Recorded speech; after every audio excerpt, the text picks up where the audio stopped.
So, today I wanted to talk to you about three things that you need in order to be a cherished woman in general, and particularly a cherished wife.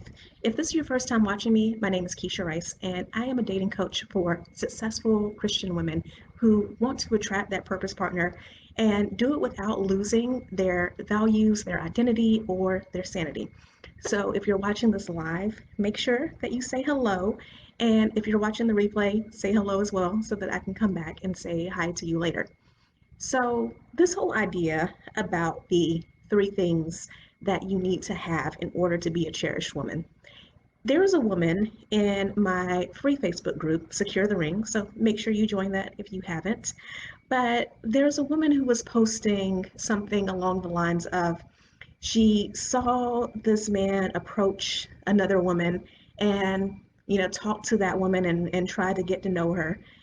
And her thing was she thought that maybe this guy was approaching this woman based on her looks, that some women just have it. Some women just have that factor, that because they have that factor, because they're really pretty or whatever it is, they just get swarmed by men. And I want to tell you that it honestly does not have nearly as much to do with looks as you think it does. So, when it comes to these three things that you have to have in order to be cherished, in order to be attractive, not just to the opposite sex, but to be attractive to job opportunities with your boss, or to be attractive to friendships or career opportunities. The first thing that is important is confidence. So, this confidence is not a matter of ego or being haughty, but it's more self assurance. Here's the thing, when you know what it is that you bring to the table, when you understand the value that you provide to a relationship, then one, two things happen. One thing is that, first of all, you tolerate a lot less. I know that I am a high value woman. I know that I am intelligent. I know that I'm a hard worker. I know that I'm funny. I know that I'm caring. I know that I have a lot of love to give. So I'm not going to be with someone who can't also bring a lot to the table as well. The other thing is, when you know that you are worthy, when you know that you are high value, you don't attract people who are low value. You know, like attracts like. Birds of a feather flock together. So when you know that you have a lot to bring into a relationship, you attract relationships with people who also have a lot to bring. Number two is self-awareness. So this is where the being confident but not haughty comes in. So I know that there are a lot of amazing things about me. I know that I have a lot to offer in a relationship. I also know that I'm not perfect and that I'm constantly a work in progress. And this is where you want to be as well. You want to know that as many great things as there are about you, there are always ways that you can improve. Here's the thing, hurt people will always hurt people. So if you are in a situation where you have not healed from a past relationship, you haven't healed from something toxic in your earlier life, in your childhood, in your early adulthood, then you will always end up in relationships where you're hurting other people. And then that's why they don't stay around. If you have certain baggage that you haven't dealt with, then your energy is funky. And because your energy is funky, people aren't attracted to that. You know right now in your life that there are people in your life that you don't spend a lot of time around. And you don't have to name any names or call anyone out, but you know that there is that friend that really you shouldn't be friends with anymore, but let's just be real. You've been friends with them for 10, 15, 20 years, so you kind of still let them hang around. Or you have those family members that you don't like to talk to, that you don't like being around. And if I were to ask you, why is it that you don't like being around this particular person? You would say something like, she's just so negative. Or, oh my goodness, like every time I'm around her, I just feel drained.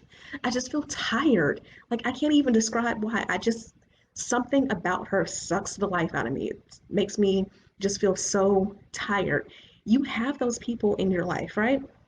So imagine if you are one of those people. Do you really think that a potential partner would be interested in going out with you, in dating you? And I don't say this to be harsh because, again, we're all a work in progress. You are not perfect and you will never be perfect. Your future husband won't be perfect either. But when you have a self awareness about yourself, when you have a willingness to work on yourself, when you have a plan for working on yourself, when you're willing to implement that plan for working on yourself, then you become the type of person that more people want to be around because they see your growth. They see you acknowledging where you still have to go. And they see you becoming a better person every day. And as you become a better person each day, your energy improves each day. I promise you, there is something about energy that is everything when it comes to attraction. I want you to actually, this is a homework assignment for you, okay? Go to someone that you actually trust, someone who's going to tell you the truth, and ask them if you in general have RBF. So if you don't know what RBF means, it is resting, word that rhymes with which, face. So if you constantly walk around with that face, you are not going to attract anyone who's quality. You just won't because your energy is a turnoff. If you constantly walk around with your head hanging down, with your shoulders slumped, if you constantly walk around looking mad or sad or depressed, then you are not going to attract quality because people don't want to be around that energy.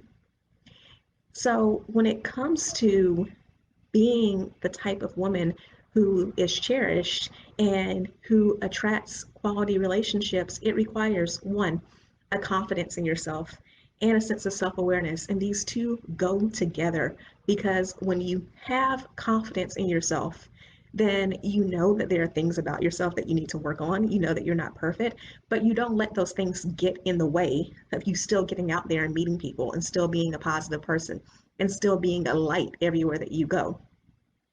When you have confidence in yourself and you have that self-awareness about what it is about yourself that you need to work on, then you have the confidence to know that you can be better. Oftentimes I have women who come to me and they wonder why they got a raw deal out of life. Why is it that I was in toxic relationships? Why is it that my family, my parents aren't together? There's no one in my family who's married, or none of the people in my family who are married are happily married. And, I'm not going to lie to you. Some people do get a rawer deal than others, you know? But the fact is that sometimes you were meant to be the person in your family who breaks generational curses. You were meant to be the woman in your family who says, hey, all of this mess that is going on, it ends with me. It ends with me. I'm not going to pass it down to my children. If I don't have children, I'm not going to pass it down to nieces and nephews and little cousins. It is going to end with me. I'm going to be the example of what it looks like to be someone who loves herself, who loves herself enough not to tolerate mess, who loves herself enough to acknowledge her own messes, who loves herself enough to become a better person and to create a relationship with someone who's also increasingly becoming a better person. So, as I mentioned, there are three things that you need to become a cherished woman. So, number one was confidence in knowing what it is that you bring to the table, knowing what it is that you contribute to a relationship. Number two is a willingness to work on the areas in which you are still growing, in which you are still a little bit flawed, and knowing that you're never going to get perfect, but that's the exciting part of the journey.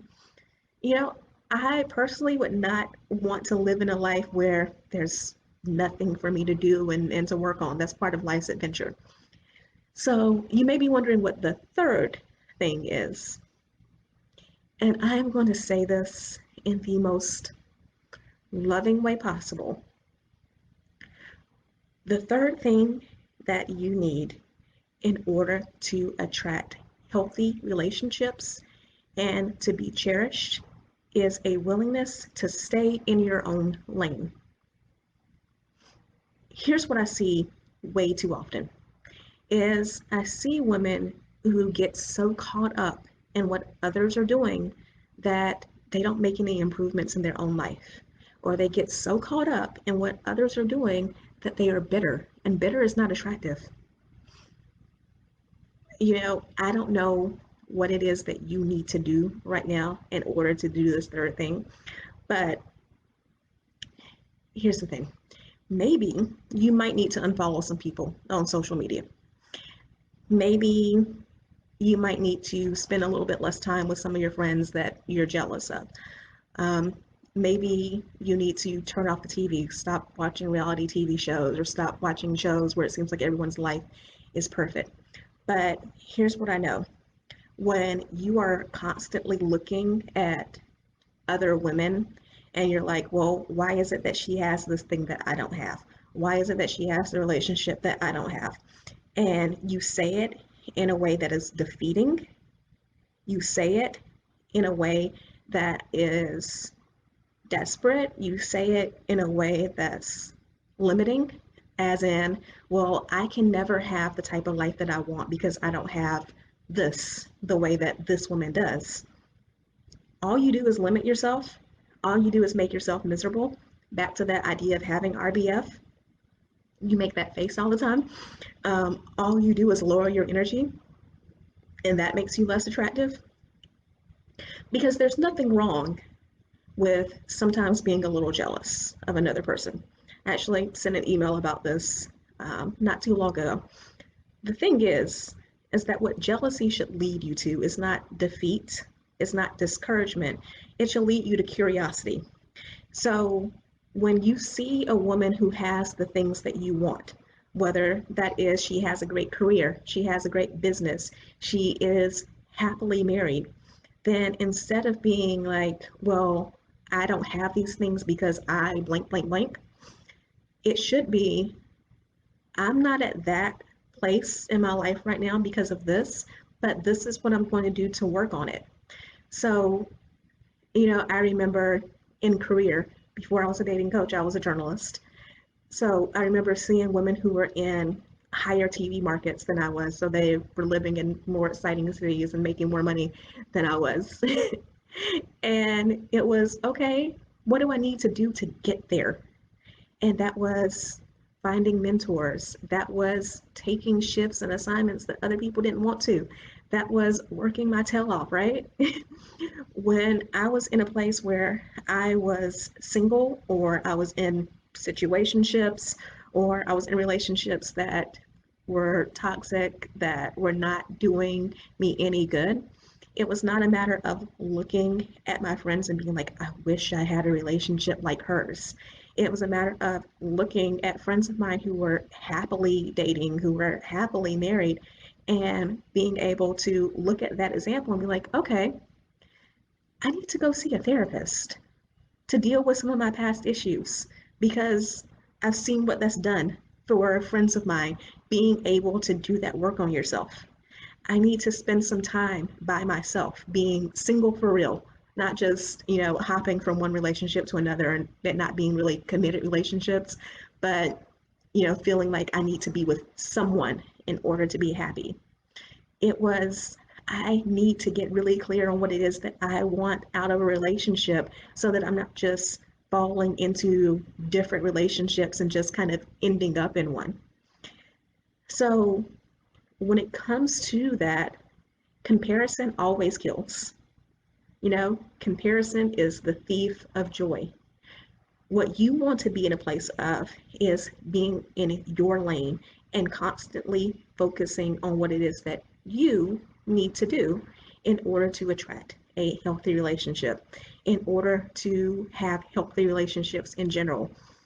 I strongly believe that when I work with my clients, it is not just a matter of helping them find a man and have that relationship and get married and all, because yeah, like, I totally want that for my clients. I have a couple of clients who are married now, but at the same time, it is not just the man, it is all your relationships. You want to be at peace with your family members, even if at peace means that you have gotten to a place where you can happily not talk to them anymore.